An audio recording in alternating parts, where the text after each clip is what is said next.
June curled up tightly on the thin mattress in the small shed outside the mansion. The walls, made of warped wooden planks, barely kept out the biting wind.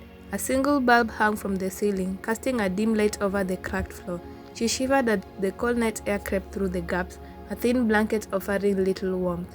From the mansion, laughter and music echoed, accompanied by occasional clinking of wine glasses. June could imagine Madame Victoria entertaining her allied friends, dressed in one of her extravagant gowns, exuding an air of confidence and power. June closed her eyes, trying to block out the noises and the memory of Victoria's voice from earlier that day. "June, can't you do anything right? The floor is still dirty. Do it again," Victoria had screamed, her face twisted in anger. June had spent hours scrubbing the floors, her hands raw and blistered, but nothing was ever good enough. She bit her lip, trying to hold back tears. "Do better tomorrow," she whispered to herself, though she knew no amount of effort would ever earn Victoria's approval. What June didn't know was that the woman she feared and loathed was her own mother, a mother who had once loved her more than life itself, but had lost her to the cruel hands of fate. Madame Victoria stepped out of her sleek black Rolls-Royce, her heels clicking on the marble driveway. She wore a shimmering gold gown that hugged her figure, her neck adorned with diamonds that sparkled under the streetlights. The neighbors paused to admire her as she strode into her mansion, exuding an air of effortless grace. Inside, her staff scurried to prepare for a high-profile dinner party. Victoria scanned the grand hall, her sharp eyes catching every detail: the arrangement of the flowers, the placement of the crystal glasses, the shine of the marble floors. Everything had to be perfect. Her guests often marveled at her success, calling her a role model. "You're an inspiration," they said, "a true queen." But behind the glamorous mask was a woman consumed by bitterness. Her success was built on relentless hard work and a refusal to let anyone close to her. She barked orders at her staff, her tone icy and commanding. "Make sure the champagne is chilled properly. I won't have my guests drinking warm bubbles." When the party ended and the house fell silent, Victoria retreated to her room. She removed her jewelry, staring at her reflection in the mirror. For a brief moment, her Floss's face had cracked, and her eyes filled with pain. She clutched the golden necklace with the photo of her baby, her lips trembling. The woman everyone admired was a prisoner of her past.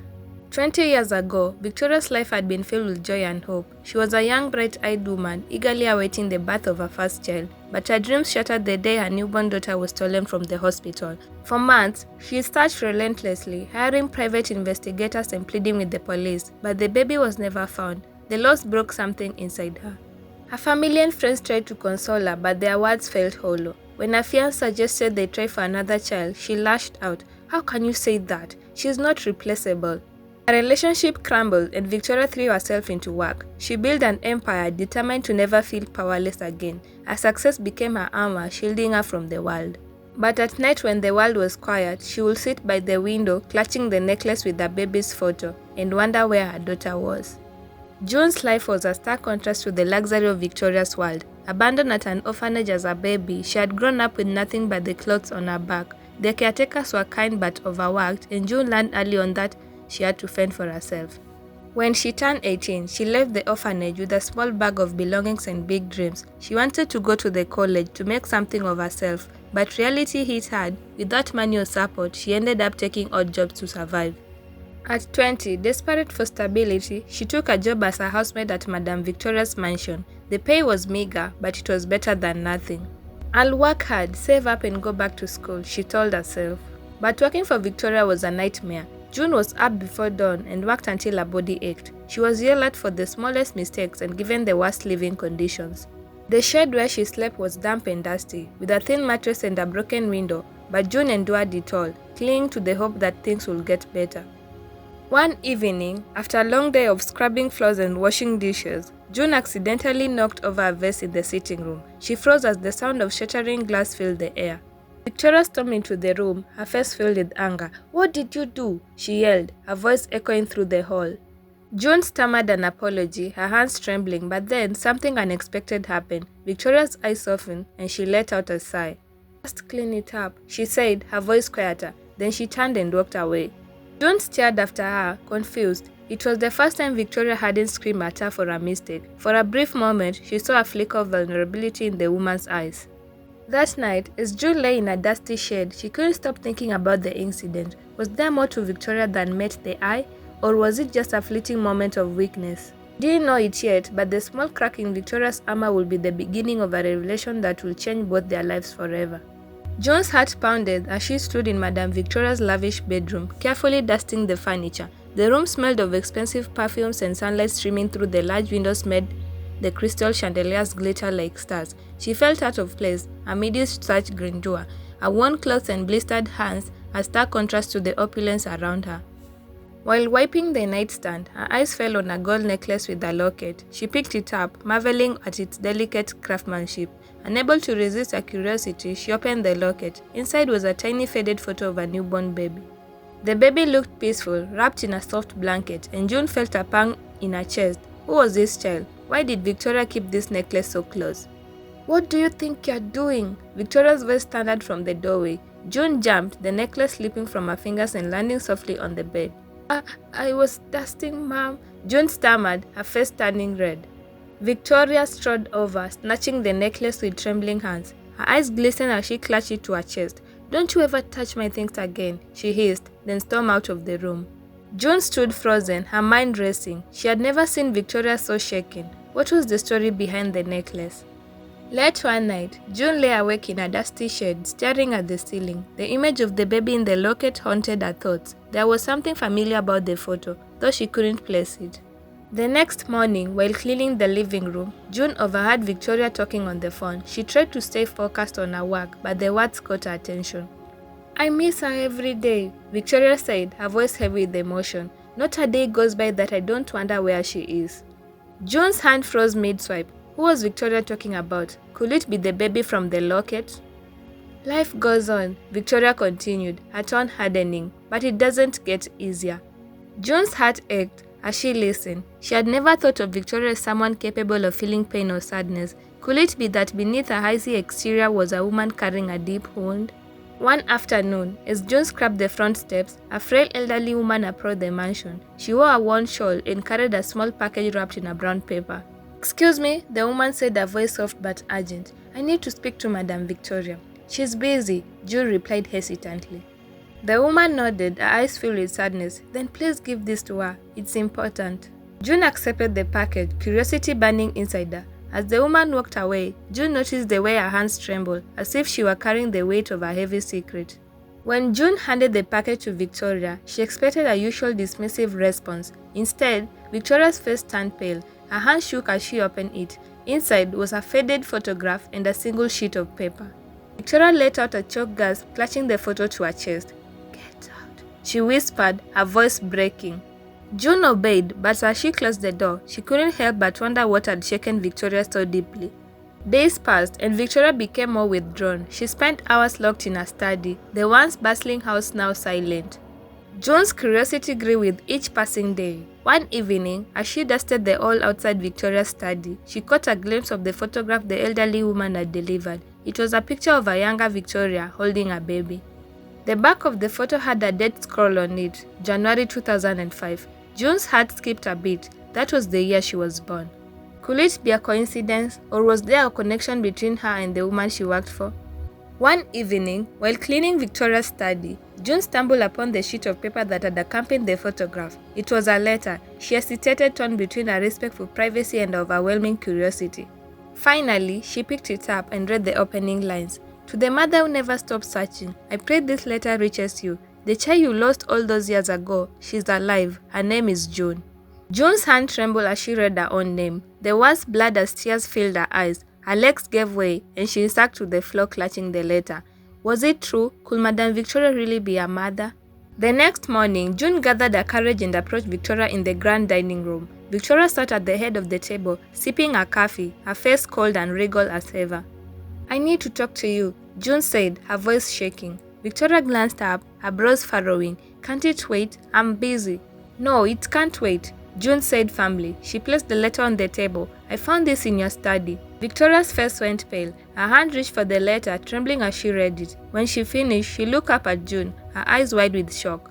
"Where did you find this?" she demanded, her voice unsteady. "It doesn't matter," June said. "Is it true? Am I your daughter?" Victoria stared at her eyes filling with tears. For the first time, her icy demeanor melted, revealing a woman who was vulnerable and broken. Despite the emotional confrontation, Victoria insisted on proof. She arranged for a DNA test, the tension in the house becoming almost unbearable. June couldn't sleep or eat, her mind racing with questions. If Victoria was a mother, why had fate brought them together under such cruel circumstances? When the test result arrived, Victoria opened the envelope with trembling hands. Her eyes scanned the paper and a sob escaped her lips. "It's true," she whispered, tears streaming down her face. "You're my daughter." June felt a whirlwind of emotion, relief, anger, and a deep sadness for all the years they had lost. As the reality sank in, both women realized that their lives would never be the same. The room was silent, save for the sound of Victoria's quiet sobs. June stood frozen, her emotions swelling like a storm. This woman, her tormentor, her boss, was her mother. "You knew all this time?" June asked, her voice trembling. Victoria shook her head. "I didn't know it was you. I only found out when the letter arrived. Then why didn't you tell me right away?" Victoria looked away, guilt etched across her face. "I was scared. I've spent 20 years grieving you, searching for you. When I realized you're in front of me, I didn't know how to face you." June's chest tightened. She wanted to scream, to cry, to demand answers, but instead she whispered, "You treated me like I was nothing." Victoria's head snapped up, tears streaking her flawless makeup.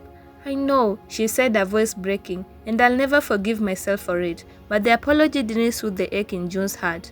That evening, Victoria invited June to dine with her at the grand table for the first time. The dining room with its ornate chandeliers and gold-plated cutlery felt alien to June. They sat in awkward silence, the clinking of silverware the only sound. Victoria tried to start a conversation, but her words faltered. How have you been all these years?" she finally asked. June's jaw tightened. Struggling, she said bluntly, "I dropped out of school. I've done every job just to survive, and now here I am." Victoria flinched, guilt flooding her eyes. "I should have found you sooner. I failed you." "You didn't just fail me," June said, her voice hard. "You made my life here unbearable." The words hung in the air, heavy and unspoken truths between them. The next morning, Victoria handed June a worn leather journal. "This was supposed to be yours," she said softly. June opened it, finding pages filled with entries about a baby girl. Victoria had written about her hopes and dreams of the daughter, about the nursery she had decorated and the song she sang to her belly during pregnancy. Tears welled in June's eyes as she read. "Today I felt a kick for the first time. She's strong just like her mother will teach her to be. I love her with all my heart." June closed the journal, her hands shaking. "You wrote all this for me?" Victoria nodded. "I've never stopped loving you, even when you are gone." Despite the journal and Victoria's apologies, a wall of pain still stood between them. June couldn't simply forget the years of harsh treatment. One night as they sat in the living room, June finally voiced her feelings. "Do you know how many nights I cried myself to sleep because of you?" Victoria's face crumpled. "I know I was cruel. I let my pain consume me, and you suffered because of it. I don't expect you to forgive me, June, but I want to try to make it right." June stared at her mother, torn between anger and longing for the connection she had always craved. One day, the elderly woman who had delivered the letter returned to the mansion. Her name was Mama Grace, and she had been a nurse at the hospital where June was born. "I'm the one who found her," Mama Grace said, her voice trembling with emotion. "She was abandoned at the orphanage, and I knew it was wrong, but I couldn't find her family." Victoria listened, her hands gripping the armrest of the chair. "Why didn't you tell me sooner?" "Tried," Mama Grace said, tears streaming down her face, "but I was afraid of people who took her from you." Words filled the room with a heavy silence, the weight of years of secret pressing down on everyone. Victoria decided to channel her pain into something meaningful. "We'll fix this, June," she said one morning. "Together we'll make sure no other family has to go through what I did." She started a foundation for missing children. Using her wealth and influence to fund investigations and support families, June joined her, bringing her own perspective and determination to the cause. Their work became a bridge, slowly mending their fractured relationship. Months passed, and Victoria and June found themselves growing closer. Victoria learned to cook June's favorite meals, while June taught Victoria about her life before the mansion. One evening, as they sat on the porch, Victoria turned to June. "I don't deserve your forgiveness, but I'll spend the rest of my life earning it." June's eyes filled with tears. "I don't know if I'll ever fully forgive you, but I want to try." They embraced the pain between them, softening into something new, hope. A year later, June stood in front of a crowd at a charity gala organized by the foundation. She wore a stunning dress, her hair styled elegantly. Victoria stood by her side, proud and tearful. June took the microphone, her voice steady. "This is more than just a charity. It's a mission, a way to heal and to help others. My mother and I lost 20 years ago, but now we are using the pain to make a difference." The The audience erupted in applause and Victoria squeezed June's hands. As the night ended, June and Victoria walked home together, the mansion now feeling like a place of love and possibility. Their journey had been filled with pain and regret, but they had found their way back to each other, and in that, they found peace.